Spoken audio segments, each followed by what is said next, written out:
है। एक और अहम खबर, भगोड़ा मेहुल चौकसी एंटीगुआ में लापता हो गया है। पुलिस उसकी तलाश में जुट गई है। चौकसी के लापता होने की तस्दीक हुकाम ने भी कर दी है। उधर चौकसी के वकील का कहना है कि मेहुल चौकसी रेस्टोरेंट में खाना खाने के लिए निकला लेकिन लौट कर नहीं आया। उसकी कार जॉली हार्बर में मिली। वकील का कहना है कि चौकसी का खानदान उसकी सलामती के हवाले से फिक्रमंद है।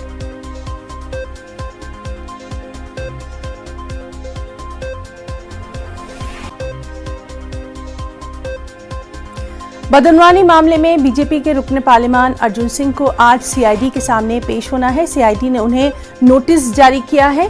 पिछले साल अर्जुन सिंह के शुमाली 24 परगना जिले के भाटपाड़ा में वाक़े रिहाइशगाह पर पुलिस ने छापा मारा था।